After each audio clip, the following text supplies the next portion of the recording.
去到外國咧，無非都係想有新嘅生活啦。與其繼續喺大城市同人逼，有冇諗過俾自己放鬆下、放慢下腳步呢？近幾年咧就多咗人希望轉換生活環境啦，而 Surrey 咧就係其中一個首選。而家我身處嘅 Guildford 咧就係 Surrey 嘅首府，已經有過千年歷史㗎啦。喺呢一區生活，我會形容係唯有質感，因為 Guildford 一直以嚟都係一個比較富裕嘅地方，好多歷史建築或者特色仍然保留咗喺度，所以實際行起上嚟會有種走入童話小鎮嘅感覺。而同時間，你同大自然嘅距離都好近，10幾分鐘嘅車程就可以去到郊野公園，甚至有葡萄園酒莊咁。呢度嘅整體生活節奏會慢少少，但係你又唔會覺得好脫節，因為呢度嘅交通同埋生活配套都非常之成熟，係一個適合長遠定居嘅地方。唔好以為呢度 old school 咧就唔方便喎，正正因為咁，所有嘢都好集中，由食飯啦、行街啦、睇戲啦、做運動啦，全部都係行路已經做得到啦，所以係完全唔需要揸車嘅。其實你嘅生活咧非常之方便。Guildford 另一個吸引 local 住喺度嘅原因，就係出入倫敦市中心都好方便。由 Guildford 嘅主車站出發，33分鐘就會到 Waterloo。根據統計，呢個租客其實有1/3人都係倫敦工作嘅。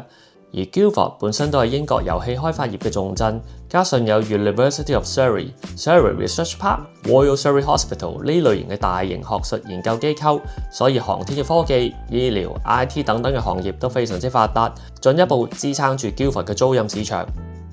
大家見到呢度咧，都真係好多歷史建築，加上成個區咧，基本上都係俾郊野公園包圍，所以其實 Guildford 咧大概74%嘅土地咧都係受到保護，發展嘅限制咧非常之大。過去5年咧，只係得176套嘅單位住宅，而今次嘅新盤 Arch and Bloom 就係目前唯一一個大型項目。Arch and Bloom 可以話係坐落成個 Guildford 嘅最中心位置，5分鐘左右就可以行到 High Street 火車站，16-17分鐘就可以行到英國排名前5嘅 Girls' School 同埋大學。Arch and Bloom 係由 Barclay 負責打造，除咗基本嘅 concierge、gym、cinema 之外，呢個項目最特別之處就係將成個街區改頭換面，連一啲原本嘅馬路都會改成行人專用嘅商店街，會有 NHS 嘅醫療中心，埋新嘅餐廳、鋪頭進駐，加上隔離就係 Guildford 嘅最主要商場，行落一條街就會係 High Street， 可以想像得到呢度係 Guildford 最重要嘅生活圈。如果想即刻收到樓盤嘅資訊咧，即刻聯絡我哋 JL 海外物業團隊啦。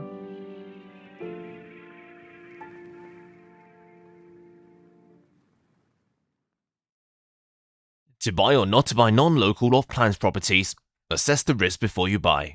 境外樓花買唔買，計過風險先好買。